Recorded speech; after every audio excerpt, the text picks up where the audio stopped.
the Minnesota Department of Health to open the Twin Cities American Indian COVID-19 hotline. Now you can call the Twin Cities American Indian COVID-19 hotline Monday through Friday from 8 a.m. to 8 p.m. and Saturday and Sunday from 10 a.m. to 2 p.m. You can also schedule a free COVID-19 vaccine at the Minnesota State Fairgrounds. Appointments are available for residents 16 years of age and older. Vaccines are available to certain residents of Hennepin, Ramsey, Anoka, and Dakota counties. Call the Minnesota American Indian COVID-19 hotline at 651-304-9986 to find out when you can get your free COVID-19 vaccination. Appointments are available April 16th through June 19th. Call the Twin Cities American Indian COVID-19 hotline at 651-304-9986. That's 651-304-9986. Minnesota has the only original wolf population in the continental United States, and 80% of Minnesotans believe the wolf should be protected. Howling for Wolves is asking Minnesotans to respect our true wildlife manager, the wolf. Their survival is critical to our ecosystems, our communities, and even our economy. As highly intelligent animals with strong social bonds, Minnesota wolves deserve to be protected and admired. Learn more at howlingforwolves.org. Let's live and let howl. Hey, Cudahy to all my friends and relatives in four directions. This is Robert Pilot of Native Roots Radio presents I'm Awake. I'm here to ask you for your support. Finding honest Native-centered news is not easy, but with your support, we're able to provide accurate information about Standing Rock, Line 3, treaty violations, and COVID-19 in our Native communities. Please visit Native Roots Radio Network on Patreon and donate if you can. That's Native Roots Radio Network on Patreon. Pinigigi, and thank you for your support. Hey, Ogama, I've been hearing a lot about this term, climate justice. What is that? Climate justice is recognizing that the negative impacts of climate change don't affect all people equally. It also means transitioning from a fossil fuel-based economy to a more sustainable future. MN350 is one of the groups that's pushing for this transition to protect our futures. You can even get involved too. That's great, especially since I'm concerned about pipeline projects like Line 3. How can I help MN350? Just find them on Facebook or visit mn350.org. With a look at your AM 950 weather, I'm Patrick Lulia. Showers and thunderstorms possible this evening with an overnight low of 61. Then a slight chance of showers and storms on Wednesday and a high of 80. Nightingale at 26th and Lyndale in Minneapolis is your cozy, comfortable neighborhood bar and restaurant. Now open daily from 5 p.m. to 1 a.m. with their full menu available until midnight. Check them out today at nightingalempls.com. Portions of Native Roots Radio may be pre-recorded. It's a good day to be indigenous. Get up, stand up. They are going to become more brutal. Couldn't cut, hitting cut again. Because all the hippies were trying to be Indians anyway. They're going to become more repressive because it's a matter of dollars and their illusionary concepts of power. Hey, Victor. We must live in balance with the earth. And also with recent happenings at Wounded Knee. I am awake. Hey, Cudahy to all my friends and relatives in four directions. You're listening to Native Roots Radio presents I'm Awake, and I'm your host, Wakanjahade. Here at Native Roots Radio, we discuss national and local and Twin City Native issues, Wendy. And as you all know, Native issues are human issues, and human issues are Native issues. This portion of the show is brought to you by the Twin Cities American Indian COVID-19 hotline. Call them at 651-304-9986. They're open Monday through Friday from 8 a.m. to 8 p.m. and Saturday and Sunday from 10 a.m. to 2 p.m. My native name's Distant Thunder, and my colonized and taxpayer name is Robert Pilot. And Wendy, what's your name? My name is Hanajihi. And what does that mean? Cares for them. Yeah, it's really good. And you care for me, don't you? I do. And all yeah, and all the creation with fins, hoofs, tails, cute little ears and antlers. So we really appreciate you.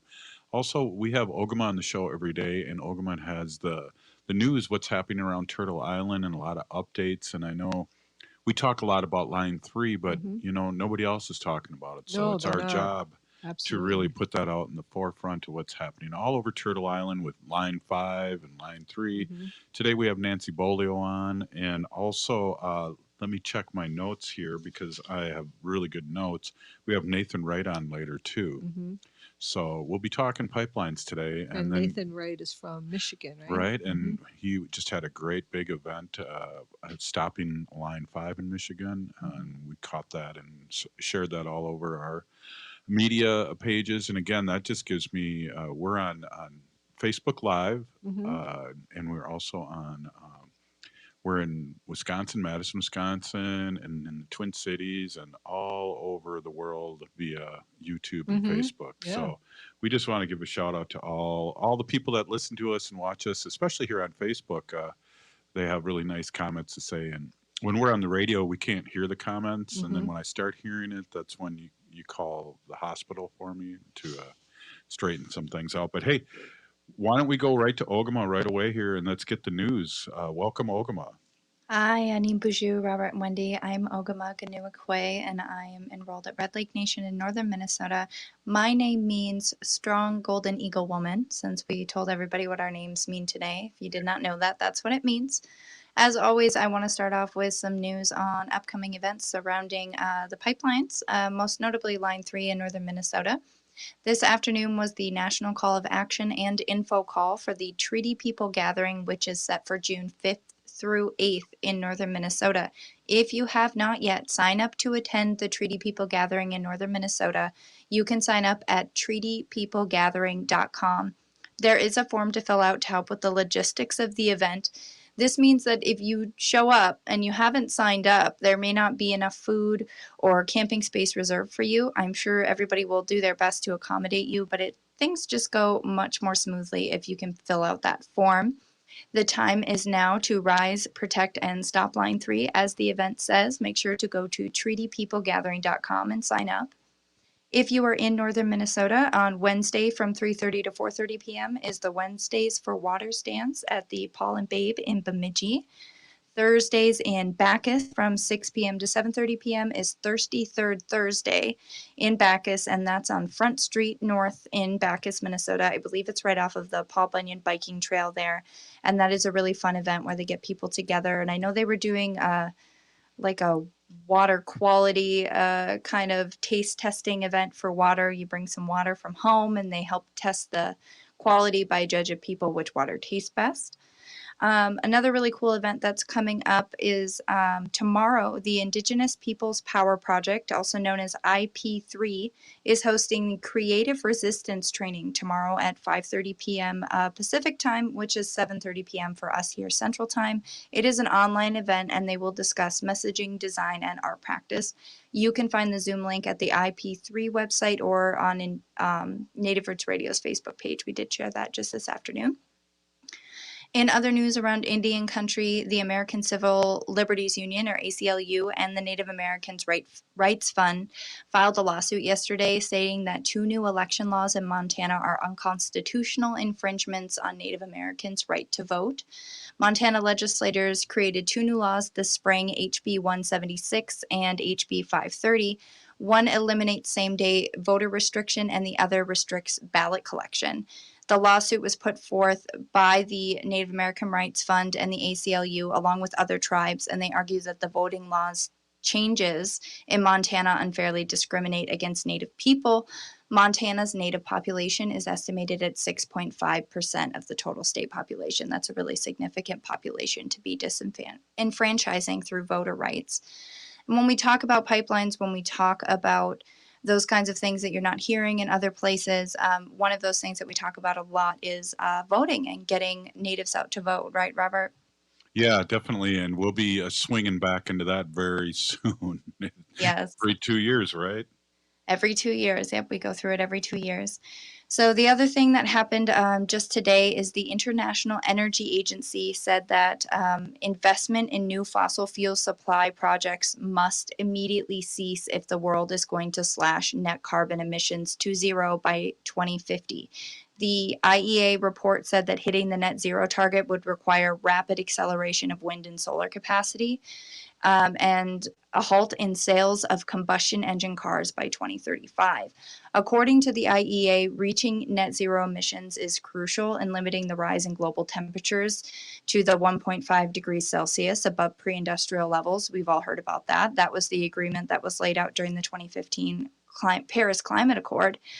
But the U.S. rejoined that earlier this year, and the U.S. is proposing to have its emissions by the end of the decade, while other countries like the European Union and the UK have said they plan to achieve carbon neutrality by 2050. But the IEA says that even if that happens, even if these countries do make good on those promises, it's still going to fall short of reaching the net zero emissions by 2050. So there's that. Some heavy news for your Tuesday. In response to that, the Stop the Money Pipeline Coalition did release a press release today, and they released a series of demands. And the three demands are to require financial institutions to phase out financing for fossil fuels and deforestation, to invest in Black, Brown, and Indigenous communities, remedy past harms, and promote a clean, just transition for workers in the fossil fuel sector and frontline communities, and hold all firms accountable to respecting tribal nations treaty and sovereignty rights. So those are some pretty significant and spectacular demands, if I do say so, my own personal opinion. However, ExxonMobil won in court today with the U.S. Supreme Court. They ruled justices on Monday ruled that a lower court should have reviewed an array of industry arguments for a Baltimore climate case from state to federal judges. This basically means that there's going to be more procedural delays for people who are trying to fight climate change and these massive companies and major fossil fuel producers and carbon producers like Exxon Oil. State and local governments have been fighting and putting cases forth a lot more frequently in the last few years against these giant climate conglomerates that are ruining their local economies and environments. And now they've won in court. And it really just has not at all really settled the case at all about, who's under jurisdiction of this. Is it local? Is it state? Is it federal? But that win is not looking good for future climate cases going forward, happening quickly. Wow. Hey, thank you, Pinigigi Ogama, for the news and updates. Not always happy, but we need to know it, right, Wendy? Absolutely. Also, I just have to give a shout out. Paul Bunyan did not make the 15,000, 10,000 lakes here in Minnesota or the Blue Ox. I just wanted to make sure our listeners outstate know that we don't believe in Paul Bunyan. We believe in real history. We'll be right back after this short break with Nancy Beaulieu. Stay with us. Hey, Ogama, I've been hearing a lot about this term, climate justice. What is that? Climate justice is recognizing that the negative impacts of climate change don't affect all people equally. It also means transitioning from a fossil fuel-based economy to a more sustainable future. MN350 is one of the groups that's pushing for this transition to protect our futures. You can even get involved too. That's great, especially since I'm concerned about pipeline projects like Line 3. How can I help MN350? Just find them on Facebook or visit mn350.org. When we heal from our traumas, when we face our fears, let go of our addictions, when we relearn our values, when we live our teachings, respecting our elders, cherishing and honoring our children, when we honor and take care of our spirit, there will be no room left for sexual violence. Sponsored by the Minnesota Indian Women's Sexual Assault Coalition. The Department of Indian Work partnered with the Minnesota Department of Health to open the Twin Cities American Indian COVID-19 hotline. Now you can call the Twin Cities American Indian COVID-19 hotline Monday through Friday from 8 a.m. to 8 p.m. and Saturday and Sunday from 10 a.m. to 2 p.m. You can also schedule a free COVID-19 vaccine at the Minnesota State Fairgrounds. Appointments are available for residents 16 years of age and older. Vaccines are available to certain residents of Hennepin, Ramsey, Anoka, and Dakota counties. Call the Minnesota American Indian COVID-19 hotline at 651-304-9986 to find out when you can get your free COVID-19 vaccination. Appointments are available April 16th through June 19th. Call the Twin Cities American Indian COVID-19 hotline at 651-304-9986. That's 651-304-9986. This is Winona Duke of Honor the Earth, and you're listening to Native Roots Radio. I'm awake. We are the Calusa Nation. Hey, welcome back. Native Roots Radio presents I'm Awake, and I'm your host, Wakunjahade, which means Distant Thunder. This portion of the show is brought to you by the Twin Cities American Indian COVID-19 hotline. Call them at 651-304-9986. They're open Monday through Friday from 8 a.m. to 8 p.m. and Saturday and Sunday from 10 a.m. to 2 p.m.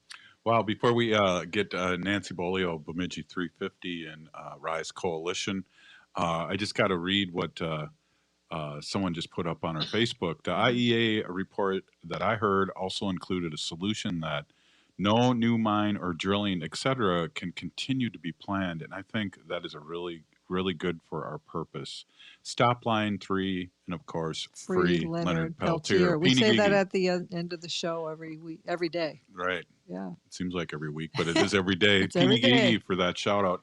Hey, it looked like we had Nancy Beaulieu, but that she disappeared. You know, we call that like a shift changer, and to change anything. She was on the line, but so Wendy, you're working a lot on animal issues, and I know we talk so much about the wolves here in Minnesota and the wolf hunt, and we always like to talk about our Lieutenant Governor Peggy Flanagan, who is in the wolf clan. Yeah, and she said that when there is a trophy hunt, when there is a wolf hunt, she feels like her relatives are being killed. So, yes, the wolf hunt is in the omnibus bill in the state legislature in Minnesota, here, and the more people who call their House representative and their state senator and just tell them to please do not sign that bill, because if we do, we will have a mandatory wolf hunt. So that means that there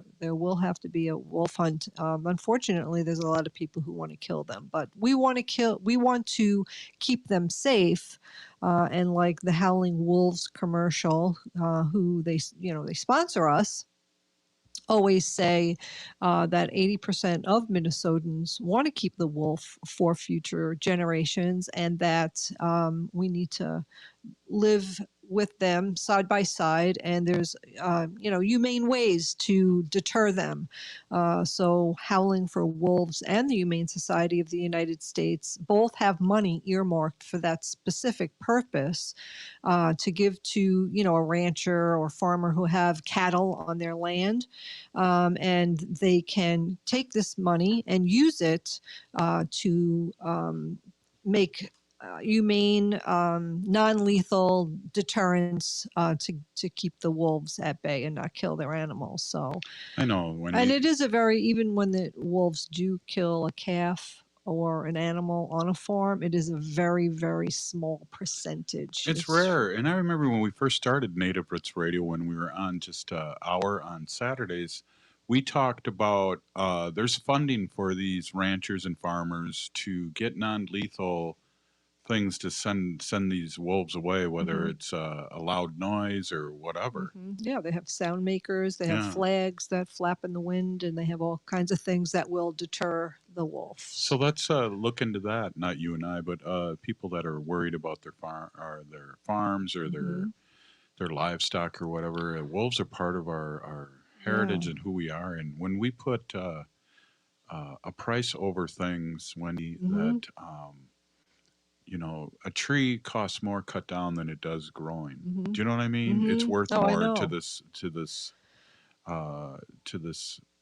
Yeah, absolutely. It means a lot more than money. Absolutely. They, even the animals that are in like the Grand Canyon right now that they want to kill, the bison, to to weed out the herd. Mm-hmm. But the bison bring a lot of visitors and money to that area. So we have to think of that too. But it looks like we have Nancy. Yeah, it looks like the smoke signals worked. Hey, Nancy Beaulieu, Bemidji 350, welcome to Native Roots Radio Presents I'm Awake.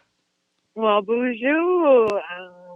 Yeah, it's always a pleasure to be here, and just got out of the Beltrami County Commissioners meeting because for most of our listeners out there, they might not know why we go, but here in northern Minnesota, Beltrami County is surrounded by 3 tribal nations, which is White Earth, Red Lake, and Leech Lake, and they all oppose Line 3, but yet our Sheriff's Department decided to support Line 3, so we have to go there and address, that position. And they also allowed Respect Minnesota to come in and present during the last meeting. And that so-called grassroots company is actually bought and paid for by Enbridge, and the co-founder, or the founder of Respect Minnesota, is a 49er, and the 49ers. Their union has a commercial here in Bemidji supporting Line 3. So there's just so much conflict of interest, and we had to call it out tonight. So according to our city council member that was there, he texted me and said, we got on the agenda for the next meeting.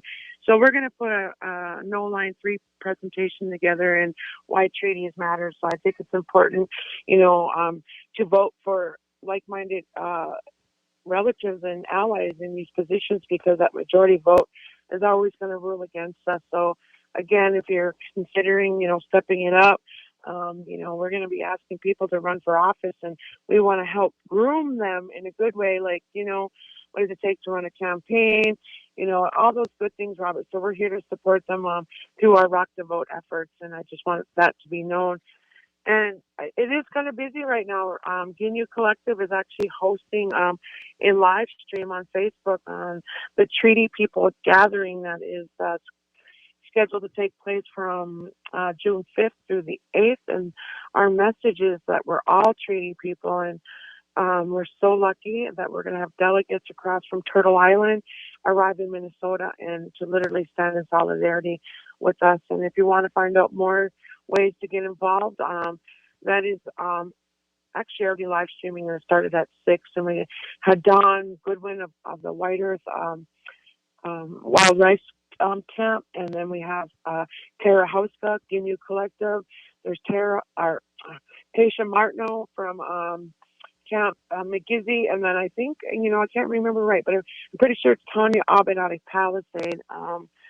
So great speaker lineup, and if you want to get involved and you can't be there right now, visit Ginyu Collective, and I'm sure she'll have it there for further viewing if you can't make that. And please join us, because we need, literally, Robert, we need people here now, because I was just informed today some of those Line 3 workers are starting to come back and checking on those road mattings and all those things, and we got to stop this madness.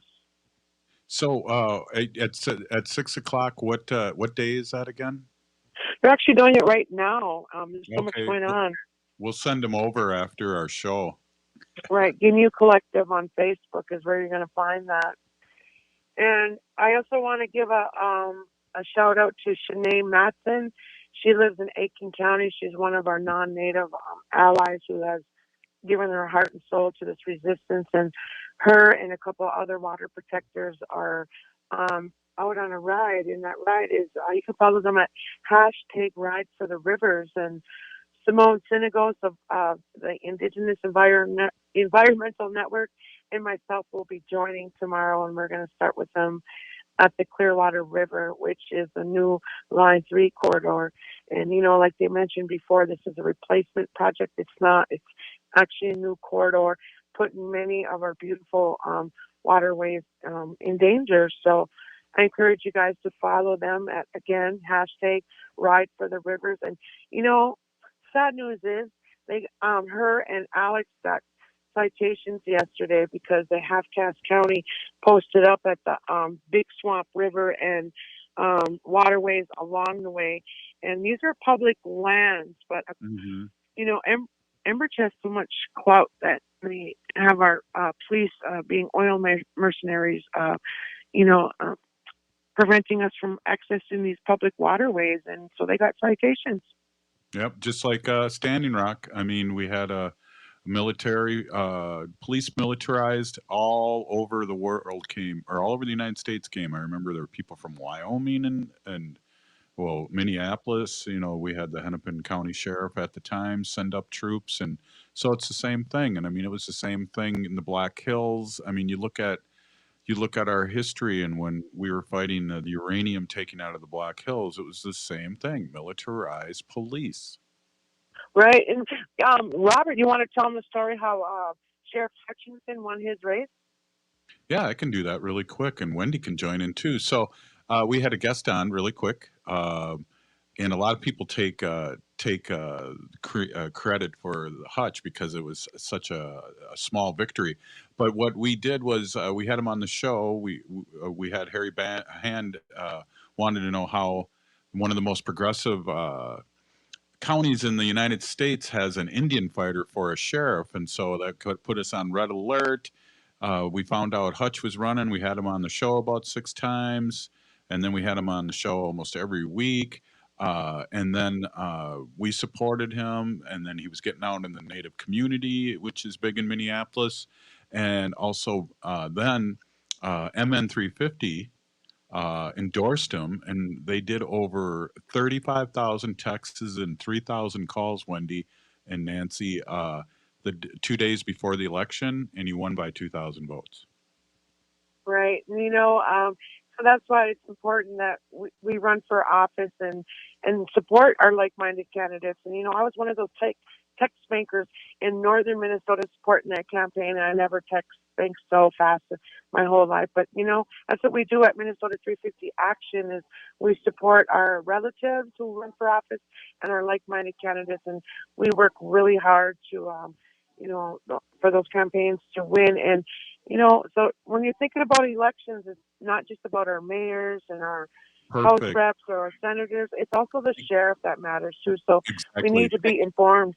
Thank you, Nancy. Have a great week. We'll talk to you soon. That was Nancy Beaulieu of Bimi'ji 350. We'll be right back after the short break with Nathan Wright. Hey, Wendy, what are we doing for dinner after the show? How about we go to J. Selby's on 169 Victoria Street in St. Paul? They have a delicious plant-based menu that's compassionate and environmentally sustainable. I'm getting their spot-on vegan Big Mac, the dirty secret. You can pick up and they deliver within a 5-mile radius, or you can call them at 651-222-3263 or visit jselbys.com. Well, you sold me, Wen. Let's go order at J. Selby's tonight. I'm hungry. The only place I take my Sienna for service is Rudy Luther Toyota. After you buy your Toyota from Rudy Luther, the relationship is just beginning. Rudy Luther offers incredible service specials for your Toyota. You can find the specials online at rudyluthertoyota.com. Get great deals on tires, batteries, alignment, air filters, oil changes, and even wiper blades. Plus, their service department will inspect your vehicle and make sure it's good to go. For service on your Toyota, the only place to go is Rudy Luther Toyota, 5 miles west of Minneapolis on 394. Over the past year and more, we've all missed out on a lot. Family time, graduations, weddings. And missing those events, we've missed out on even more. Friendships, connections, community, belonging. That's a long time to miss things this important. So don't miss on getting the COVID-19 vaccine. Vaccines are now available throughout Hennepin County to anyone over the age of 16. Just visit takecarehennepin.org and sign up to get yours. That's takecarehennepin.org. The Department of Indian Work partnered with the Minnesota Department of Health to open the Twin Cities American Indian COVID-19 hotline. Now you can call the Twin Cities American Indian COVID-19 hotline Monday through Friday from 8 a.m. to 8 p.m. and Saturday and Sunday from 10 a.m. to 2 p.m. You can also schedule a free COVID-19 vaccine at the Minnesota State Fairgrounds. Appointments are available for residents 16 years of age and older. Vaccines are available to certain residents of Hennepin, Ramsey, Anoka, and Dakota counties. Call the Minnesota American Indian COVID-19 hotline at 651-304-9986 to find out when you can get your free COVID-19 vaccination. Appointments are available April 16th through June 19th. Call the Twin Cities American Indian COVID-19 hotline at 651-304-9986. That's 651-304-9986. When you're trying to stay safe, you want the best protection possible. And when it comes to PPE, that means Lutema. Made in the USA with the highest quality materials, Lutema has mask sizes for all. Lutema masks pass ASTM Level 3 and NIOSH efficiency standards and come in a wide variety of colors and types, including M95i. Get your American-made face mask at Lutema.com. That's Lutema.com. And get 40% off your first purchase single item with promo code RADIO at Lutema.com. Hi, Minneapolis. This is Randy Rhodes. Listen to me. Weeknights, 10 to midnight, AM 950, the progressive voice of Minnesota. If you're hurting in your relationship or have been affected by sexual violence, you're not alone. Strong Hearts Native Helpline can help you through these difficult and uncertain times. Strong Hearts Helpline is a free 24/7 confidential domestic dating and sexual violence helpline for Native Americans. Help is available by calling 1-844-762-8483 or by clicking on the Chat Now icon on strongheartshelpline.org. This message is sponsored by the National Indigenous Women's Resource Center. With a look at your AM 950 weather, I'm Patrick Lulia. Showers and thunderstorms possible this evening with an overnight low of 61. Then a slight chance of showers and storms on Wednesday and a high of 80. You're never too old to learn how to play a musical instrument, and at School of Rock Eden Prairie, you are never too old to rock. Check out information about adult lessons and jam bands at edenprairie.schoolofrock.com.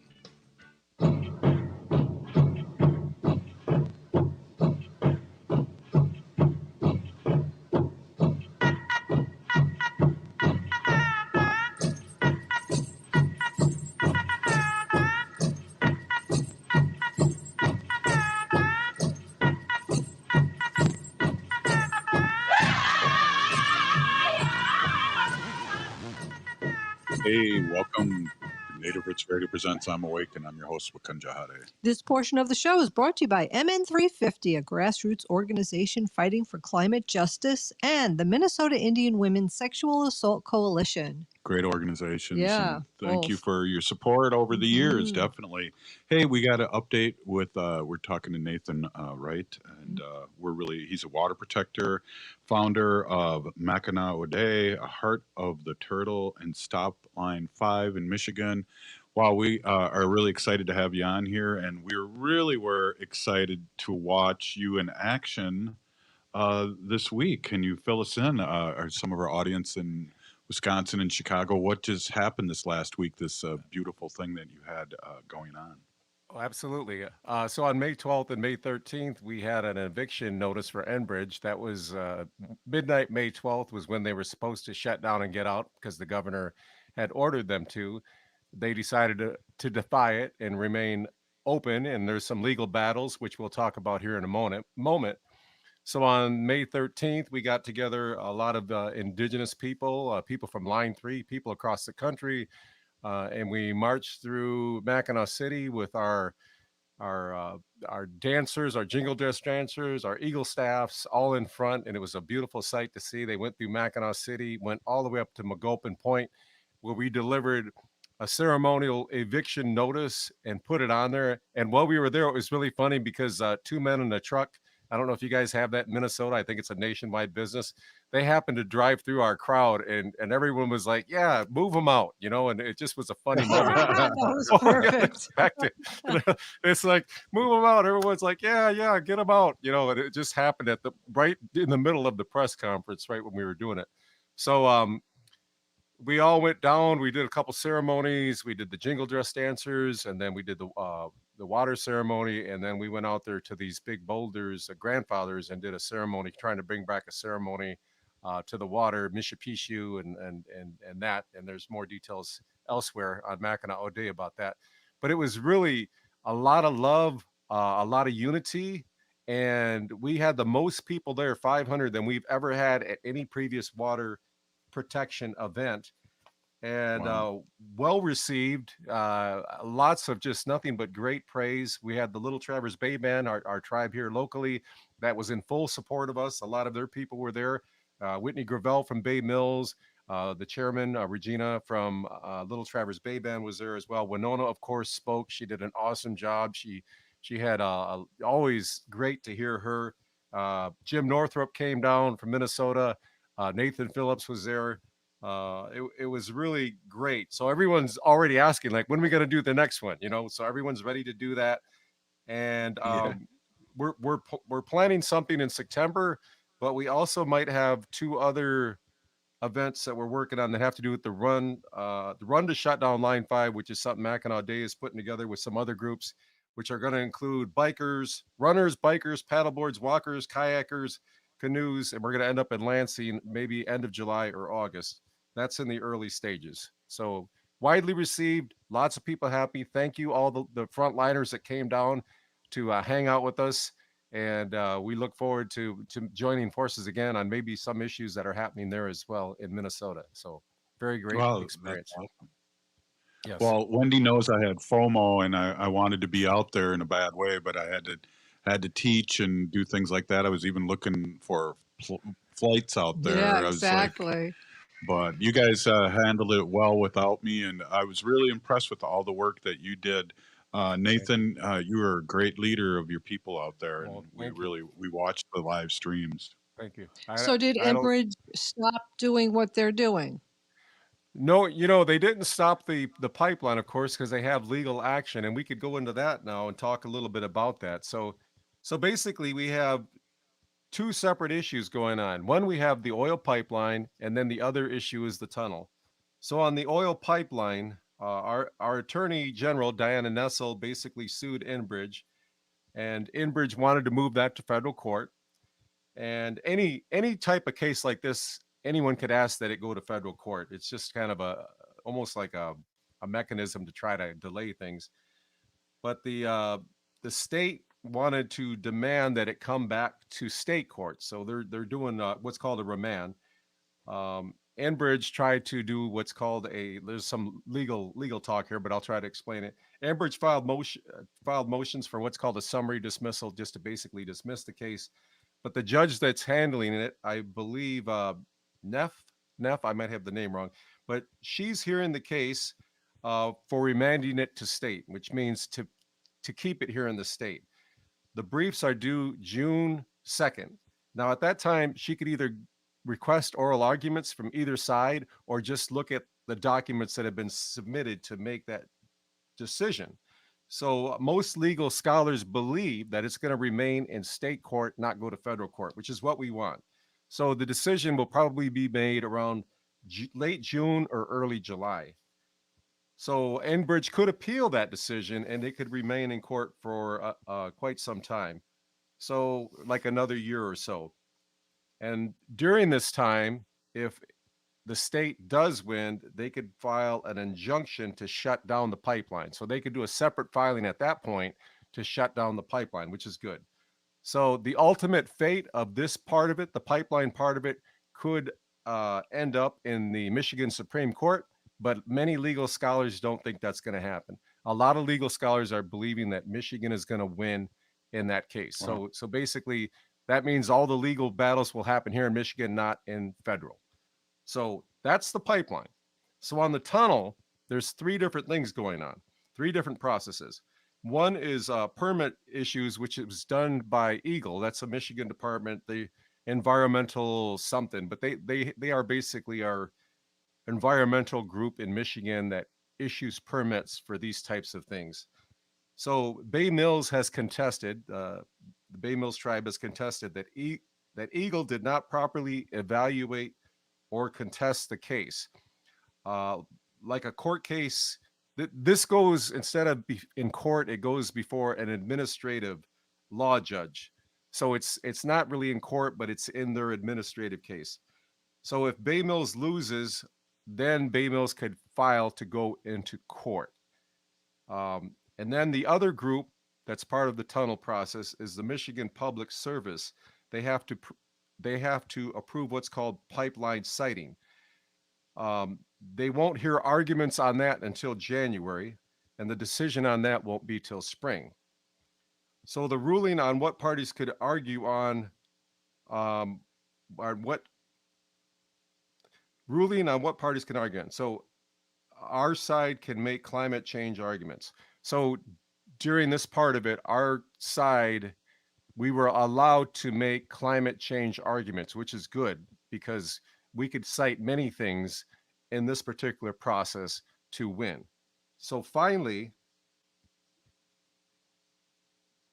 we have the national, that argument comes from the National Environmental Policy Act, which also covers archaeological issues, and considers the whole pipeline, not just that segment, which I've always argued we need to get the whole pipeline out.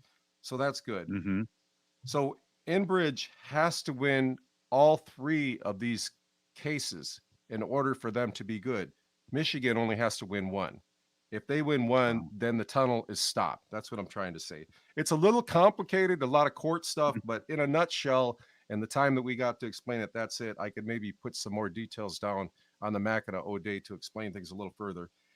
And then, of course, you guys probably already talked about the June 5th and 8th Treaty People Gathering that's coming up in Minnesota, which we are going to probably have some buses going there from here. So awesome. We'll get to meet you.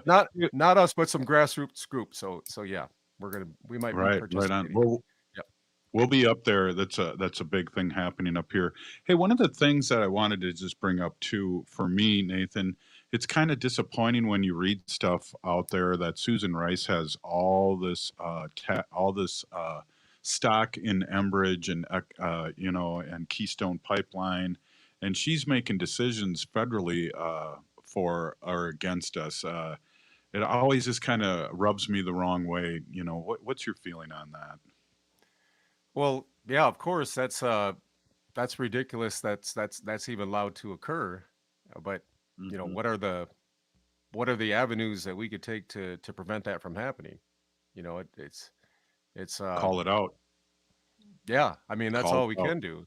That's all we can do is continue to call it out, continue to educate people, and continue to host these events like we're doing right now to get the word out. Because that was one of the questions. There was 5 different questions that reporters asked me, and one of them was, what do you feel what you're doing right now, how is that going to change anything? And that was a great question because it really got me thinking. And I said, well, we're planting a seed for one.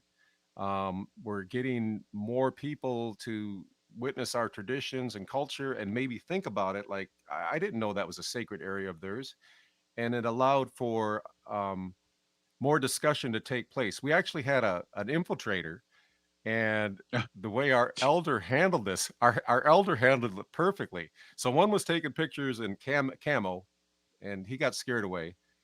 They didn't do anything. They just scared him away, and he ran away. And then the other guy actually sat down, and the elder she just looked at him, Beatrice. She just looked at him and said, "You could stay, you could join us." And so she passed the pipe to him and let him smoke it. And I'm thinking, maybe this guy had a moment like, these guys aren't so bad. They're protecting their water and land. I get it. This isn't an act. They're not doing this for the press. The press wasn't even there. These guys are real. So we're hoping that maybe some people that support the pipeline might look a little bit deeper as to why we don't. This isn't a political thing. This isn't this versus them. This is about all of us protecting our waters. And I think some people might have sinked in when they seen this event. So yeah, wow, Nathan, that's a really, really great point. And thank you for all that insight in what you do in Michigan and for all our people all over Turtle Island. And thank you so much, Pinigigi, for coming on and explaining what's happening, because we have the Line 3 here, and we need to know what else is going around on Turtle Island. So Pinigigi again for being on. Absolutely. Miigwech. Thank you for having me. All right. Hey, you're listening to Native Roots Radio presents I'm Awake, and that was Nathan Wright of Forget it. All right. I was going to say MackinawOde. Yes, we'll be right back go. after this short break. Stay with us.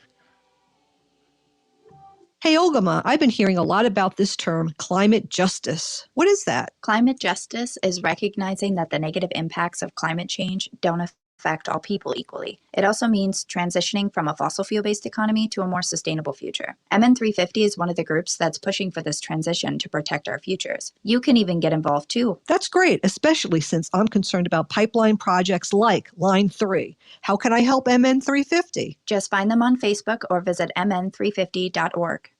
Hey Cudahy to all my friends and relatives in four directions. This is Robert Pilot of Native Roots Radio presents I'm Awake. I'm here to ask you for your support. Finding honest Native-centered news is not easy. But with your support, we're able to provide accurate information about Standing Rock, Line 3, treaty violations, and COVID-19 in our Native communities. Please visit Native Roots Radio Network on Patreon and donate if you can. That's Native Roots Radio Network on Patreon. Pinigigi, and thank you for your support.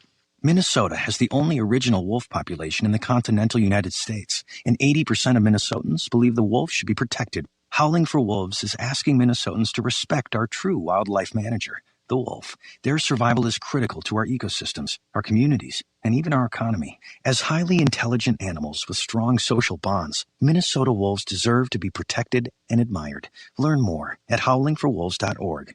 Let's live and let howl. Over the past year and more, we've all missed out on a lot. Family time, graduations, weddings. And missing those events, we've missed out on even more. Friendships, connections, community, belonging. That's a long time to miss things this important. So don't miss on getting the COVID-19 vaccine. Vaccines are now available throughout Hennepin County to anyone over the age of 16. Just visit takecarehennepin.org and sign up to get yours. That's takecarehennepin.org. Hi, this is Representative Sharice Davids from Kansas. I'm Ho Chunk, and you're listening to Native Roots Radio. We are the Calusa Nation. Hey, welcome back. Native Roots Radio presents I'm Awake, and I'm your host, Robert Pilot. This portion of the show is brought to you by Howling for Wolves, protecting wolves for future generations. Hey, I want to find the paperwork here, but first, before I introduce you, Wendy, I want to say MackinawOde There to you you. do. You got it. Jeez, what the heck? I was going to introduce Robert Lilligren, but that's the wrong piece of paper. Mhm. So I want to introduce Wendy, my awesome, beautiful wife. She's been an animal protector for many years, and she works tirelessly. That's hard for me to say. Tirelessly. It's a hard word. She's a humane policy volunteer leader for the Humane Society of the United States, and she works on animal issues at the state and local level. Welcome, Wendy. Yeah, Tell us your name. My name is Hanajihihani. I said that earlier today, and that means cares for them. And I was given that name by my Dega Curtis.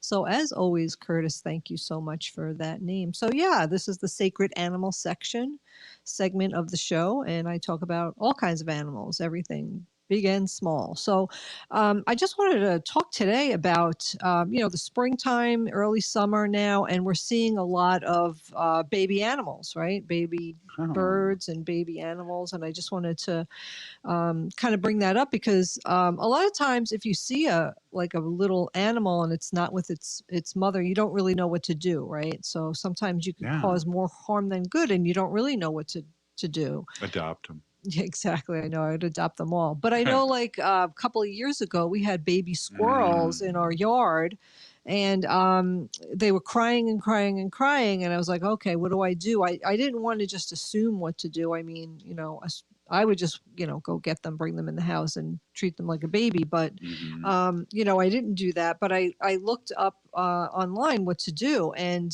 it said to leave the squirrel out there. We did put it in a little box. Like it says, like put it in a little box. Give it a little pillow. So, but give it, yeah, you could give it a little pill, a little blankie, and, whatever.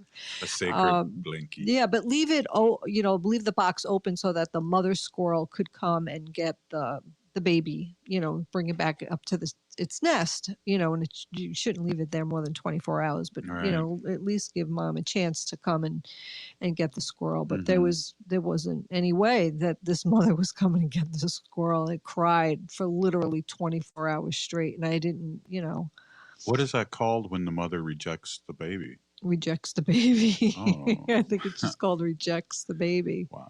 I could be a scientist. It happens in all kinds of wildlife. Mm-hmm. So anyway, I did bring the little baby squirrel in, and it said that it might be dehydrated, and you could give it Pedialyte. So that's like a, So you ran to the pharmacy. I did. and- I got some Pedialyte in a syringe, and I gave it some Mm-hmm. Pedialyte because the wildlife rehab center wasn't open at the time, and I couldn't Weird. get there till the next day. I mean, I think they close at 6:00, but we have one here in Minnesota, and anywhere, Maplewood, anywhere. There's one up north too, I think called Wild Winds or something like that. But anyway, you should have a wildlife rehabilitation center somewhere.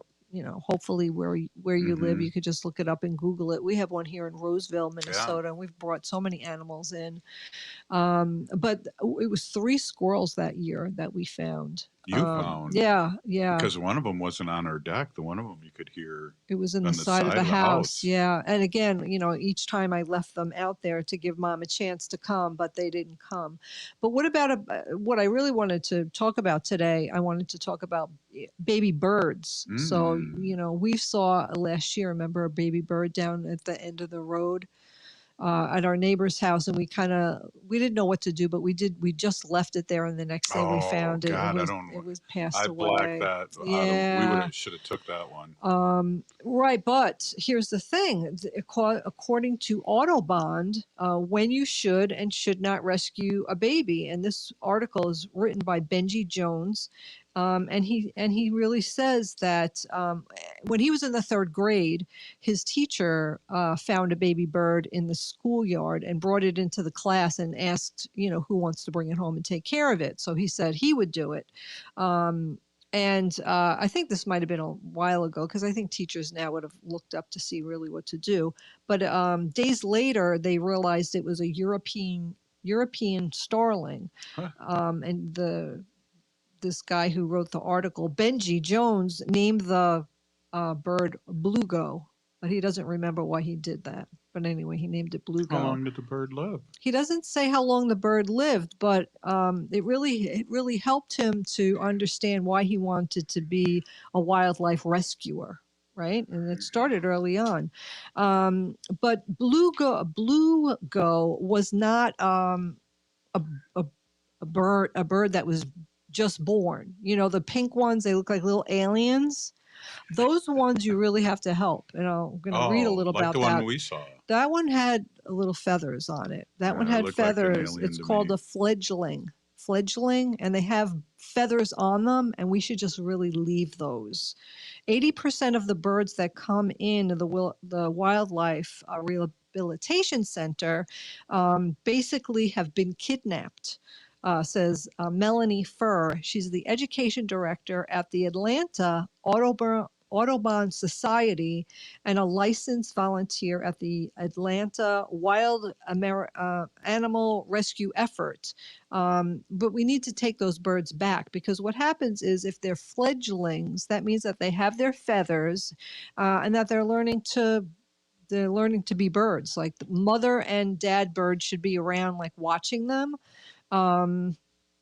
And to see them and to help them. I mean, if you see a baby bird in the middle of the sidewalk, we'd want you to like move it off the sidewalk, off the side of the road, maybe under a little bush or under a tree, so that a cat or another animal is not going to eat it, and you could help it that way. But they also say that these birds, you should never feed them because even if they're injured, their metabolism goes really, really slow and they don't need to eat anything.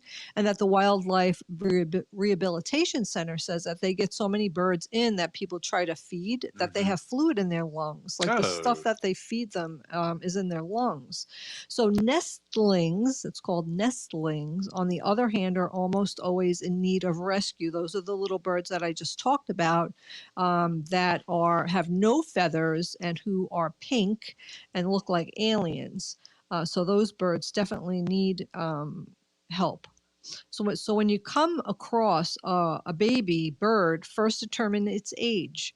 And then there's obvious signs. If there's feathers, you leave them. And if they're pink and alien looking, then you need to help them. If they're alien looking, what you should do is They said in the article, put them in a strawberry bucket, although I don't even know what that is, but some type of oh, you do? Okay, so put them in, and then with something in there, like a little cloth or something to keep it warm.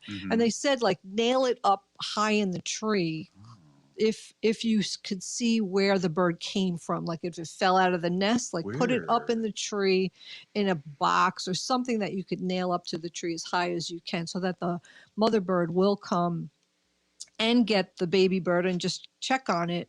And they said that, a lot of people worry about if you touch the bird, that it'll have a human smell on it, and then the parent will reject it. That's not true.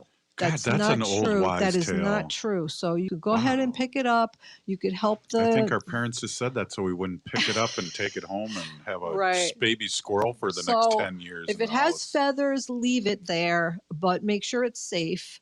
And if it's pink and alien looking, then, help it, put it up in a tree as far as you can, as high as you can, and let the mom bird come. Well, Peony Gigi for all that information. Really, that's a lot of things I didn't know. I'll have to get a strawberry bucket. I'm glad I listened to this show. I am too. Hey, I would like to end with these thoughts. If you are listening to this show, you are part of the resistance. We're all on trial, and from Chief Plentycoop, the ground on which we stand on is sacred ground. It is the blood of our ancestors. We need to resist, divest, join a group, run for office, and mask up, Wendy. Mm-hmm. Right on. Definitely. We've been vaccinated, so we're cool. Mm-hmm. Hey, you're listening to Native Roots Radio presents I'm Awake, and I want to thank Nancy Beaulieu, Nathan Wright. Yep, and Wendy Pilot. Yep, and Ogama for the news. Supporting the best local and independently owned restaurants in the Twin Cities has never been easier. You'll find an expansive list of local dining options